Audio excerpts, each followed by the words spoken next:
Kini ang ako lang mahigalang may isgutan gyud ang milabay nga mga witnesses unya ang karon kining karong witness gi-present wala pa may cross examination, direct examination pa kini si Silene May del Campo, no?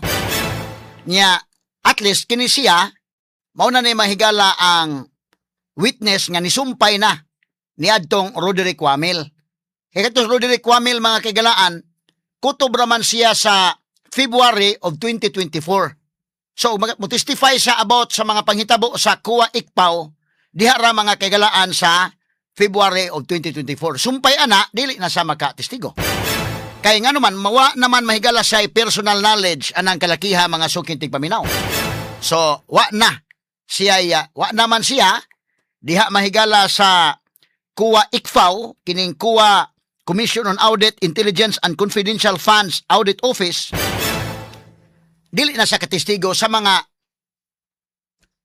dokumento AOM nga na-issue sa dihang wa na siya.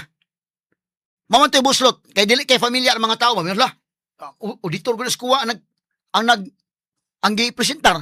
Pero paminaw ni mo, o dili ka familiar mahigala sa mga terminology sa kuwa nga, unsa man ang AOM, unsa man ang audit observation memorandum, unsa man ang notice of suspension, notice of disallowance, dili ka familiar, malibog yung kanghala. Pero kung kasabot ka ng mga butanga, kadto nga witness si Roderick Wamil, layo na gusto noon. In fact, gusto pa sa mahigalang mo testimonya sa AOM, kanang AOM, wala pa'y failure to liquidate kung naapa na nga stage sa AOM. Straight to the point. Audit observation memorandum. Bisa ganay ka ng notice of disallowance, dili pa siya failure to liquidate. Tagaan pa mag-chance ang government agency nga mo correct mga higala kung sa'y pa yung mga problema diha, basig na pa yung mga resibong wa masubmit. Kabantay mo, City Hall de bitaw day, kapila man to isyuhan, o notice of disallowance, notice of suspension. Katulad yung ilang mga gift day nga ilang gipanghatag itong Pasko. Hatag mga higala na dagko pinaskuhan sila. Ingon ang kuha, notice of disallowance.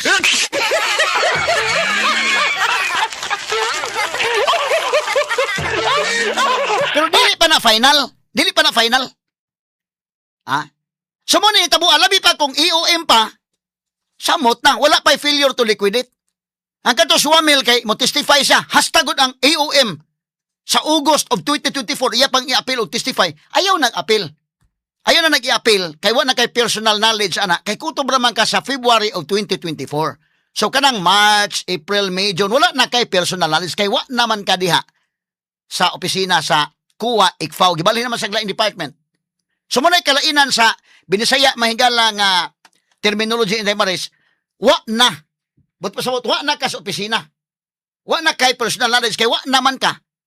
So from 2014 to 2024, February of 2024, pwede ka makatestigo diha. Pwede ka makaklaim diha nga na kay personal knowledge. But sa dihang wa na ka sa Kuwa Ikpaw, pag 2025, wa naman ka, dili na ka makatestify, wa na kay personal knowledge. Straight to the point. So ang iya, pag February of 2024, kutobra diha. So mo na gitawag, Inday Maris, wa na ka. Mo na kalainan sa wa na o wa pa. Wa na may personal knowledge. Kining iya, wa na. So testify lang ka kutob sa February of 2024, pag March, April, May, June, July, August, kay August man tong another AOM, wa na kay labot ato, kay wa na man kay personal knowledge ato, kay wa na man ka diha. Mo na gingon, wa na. Unsa may kalainan ng wa pa. Kadtos matibag, mo puti wa pa. Ang NBI director sa mutistigo sad siya mga higala sa mga butang nga wa pa siya. Kay katong preskon mahigalang Sara Duterte, November man to 2024. Di pa man sa NBI director ato. Kanus ama na NBI directors matibag karon lang 2026. Ngano mo testigo man kaadto? O kabantay mo. So katos matibag why personal knowledge kay adtong panahon na si matibag wa pa. Kinipod si Wamil ay nag-apela ng sa August kay wa na. Mo ni kalan wa pa si matibag wa pa, si Wamil wa na.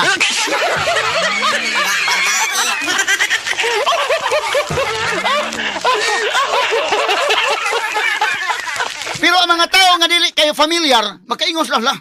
Grabe no. Kay mo tayo gibalik-balik yun nga lang, grabe oy. In 11 days gigasto mahigalang Sara ang kwarta. Mo tayo ilang gibalik-balik yun mga kaigalaan.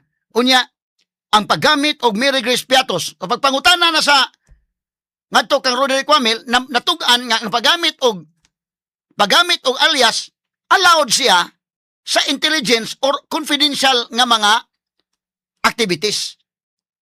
Intelligence gathering, intelligence community, allowed ka na ang aliases. Mamatay yung selection for practical reason, of course.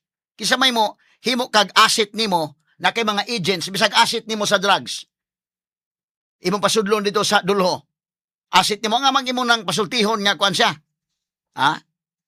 So allowed siya. Natugan nga allowed. Ikaduha, natugan mahigala nga within 11 days, pwede ra nga dili sa illegal. Dili sa illegal. Pwede siyang gastuhon kay by quarter man, pwede siyang gastuhon within 60 days or within 90 days or 60 days. Pwede siyang gastuhon within 11 days. So natugan dito sa testimonyang Roderick Wamel, kining iya, bita-bitahan niya kay sumpay maning Wamel unta. Kay si Wamel, February 2024 naman, paghawa ni Wamel, kini mo inipuli. So siya mo yung makatestigo. Straight to the point.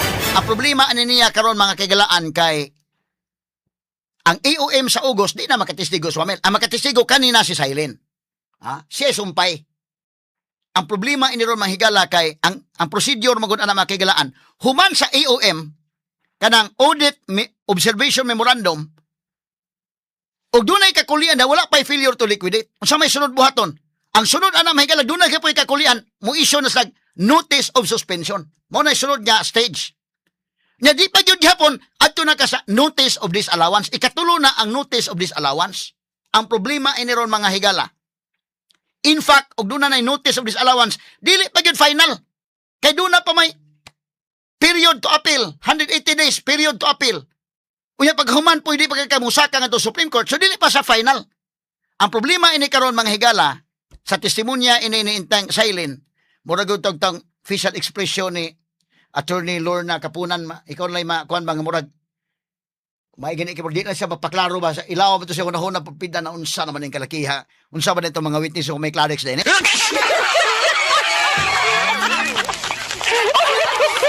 Yeah, para makaingon mo nga dili na ako gihimo-himo ang istorya, analysis ning ako kay kita may nasayod ana mahigala unsa man ang EOM, unsa man ang notice of suspension, unsa man ang notice of disallowance. Ang step by step ana, permiro na AOM, audit observation memorandum. Dunay kakulian, ibalik na nya pasabiton sila para makakomply ang usa ka government agency. Ang sunod ana wa pa gihapon notice of suspension. Ang ikatulo notice of disallowance. Ani tabo ani Daymaris kay ba kag unsa? Gikan sa AOM audit observation memorandum, wa na sila moagi og notice of suspension, ni ditso sila notice of disallowance. Wa gabae.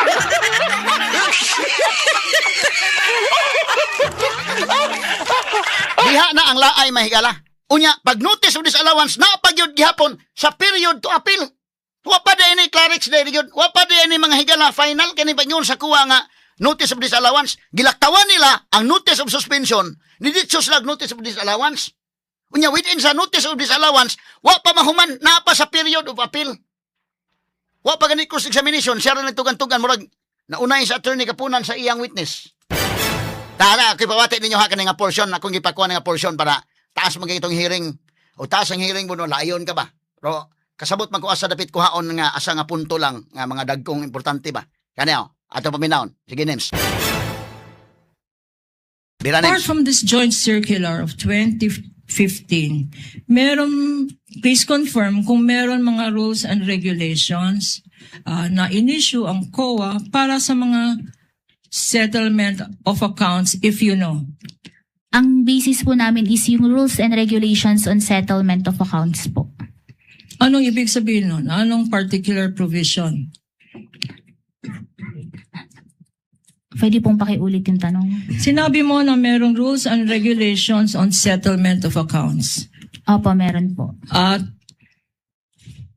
instead of a notice of suspension, diniretso nyo agad sa notice of disallowance. Opo, tama po. Anong pinagbasihan ninyo nito?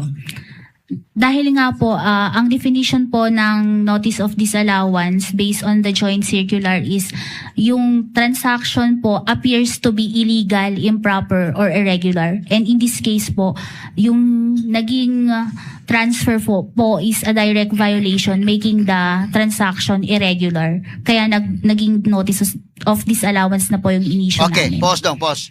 So, dito sila ha? Gikan sa EOM, wala sa mo agi og notice of suspension, dito sa notice of disallowance. Nga naman, tungkol kuno kay illegal, irregular. Ang problema mo gud ana ron, wa pa ganin inyo tagay opportunity ang Vice President nga mo explain. Inyo nang gi-conclude nga illegal maguto, irregular. Si Chis Escudero may nangutana na karon og kwan, isod si Chis atong klarohon ibe. Pida. Bisag ang kagapunan mismo, medyo tanawar kong facial expression ni kapunan murasag nabato siya sa kagulingong witness, na shock siya sa kagulingong witness taon. Ha? Sige, prosidong. So itong pag-transfer ng responsibilidad sa disbursement na hindi naman special disbursement officer, sinabi mo illegal. Doon po siya sa irregular, which is violation po siya sa joint circular. Okay. So yung joint circular nakalagay illegal, improper, at irregular. Ang sinasabi mo ay irregular. Opo, tama po. At bakit irregular ulit? Kasi po hindi siya Ask and answered, Your Honor. Ask and answered. Ask and answered, counsel. Okay. Okay, pause ha. Natubag na, iya pag yung ipangutana balik.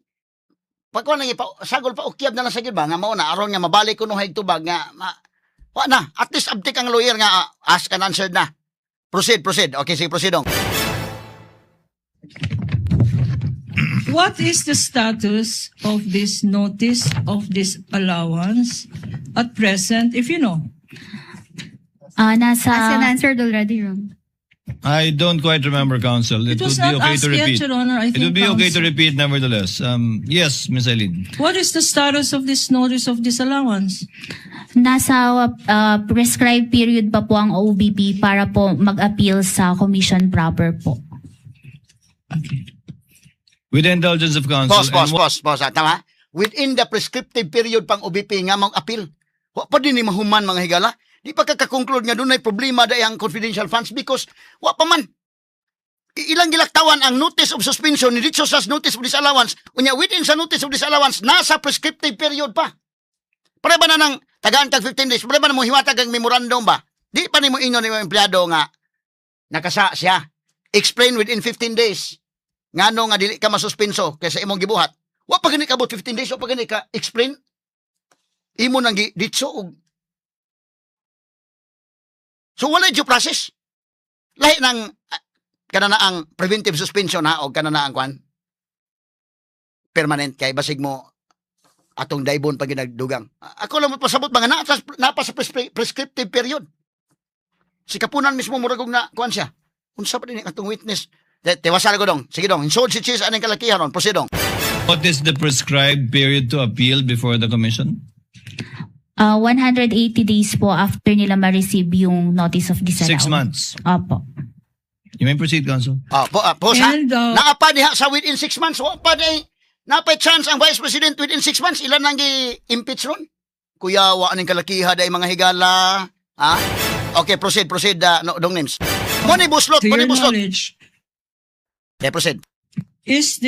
are they still well within this 6-month period to Ask and submit? answered already, Your Honor. Your Honor, please, it is Pause. within- Ha. Kini pong abogada sad nasublaan po ning inyag. Pero in fairness, okay ra ha. Abdik siya niya usay nasublaan po ning daghang objection. Ayaw lang object kato nga pangutana dito kinang objekan kay ro magkatubag to. Tama, di ba naunay siya ang tubag? Ha? Sige, prosidong. Tama. This is follow-up to the question of the presiding officer. What is the period? 180 days. My question is the 180 days still currently applicable? Yes po.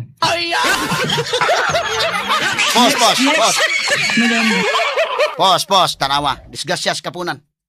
Napadi ay sa prescribed period. Napas prescribed period, 180 days ko ng prescription mga higala nga pwede pa makatubag nga Vice President. Sa ito pa, 6 months pa. Ang sunod panguntanan ka po na naapabasa sa 6 months. Yes, Your Honor. Jesus, ginoo ko. Wa pa'y cross-examination. Paksit na. Sige, balik ka gamay dong. Rewind gamay dong. Kato nga question dong. Kato nga question, paita in tao. No? Sige, kana. Sige. of counsel, and what is the prescribed period to appeal before the commission? 180 days po after nila ma-receive yung notice of disallowance. 6 months. Opo. You may proceed, counsel. And to your knowledge, are they still well within this 6-month period to Asked submit? and answered already, Your Honor. Your Honor, please, it is within, this is follow up to the question of the presiding officer. What is the period? 180 days. My question is the 180 days still currently applicable? Yes po.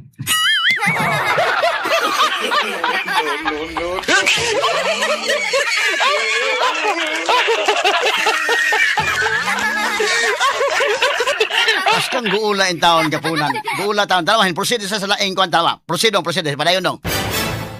Next, Madam Witness. Next point, Are you still okay? Are you still Apo. okay? Punta Nangutan naman pause, tayo pause. dito sa Nangutan sa, are you still okay? Burag ako may di na okay.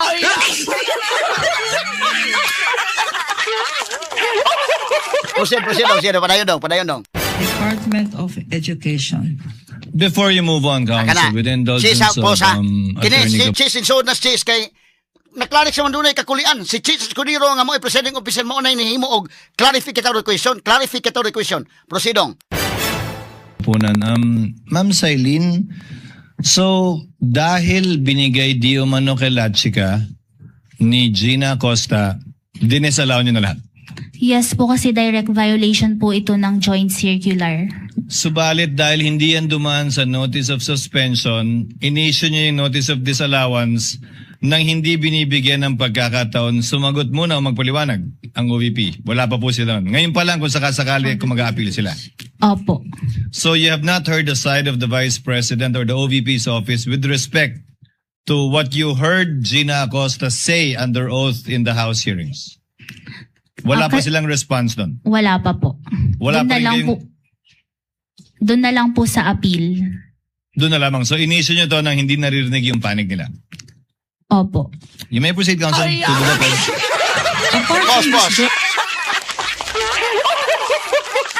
Akong forecast ha, og ako'y cross-examining counsel diha, bumbag ko ng dapita. Kanang dapita diha, paksit yun. Ha? Wapay labot ang uban nga mga angles. Kanang lugar, kanang dapita, bugha na. Wa pa gani cross-examination ha. Jesus Ginoo ko. Wala tagaig opportunity ang Vice President nga mo explain. Giditso nila notice of disallowance. Despite the fact nga notice of disallowance na napay period of appeal. Ganong naabot naman tanang impeachment nga wa pa man di ay na. My God.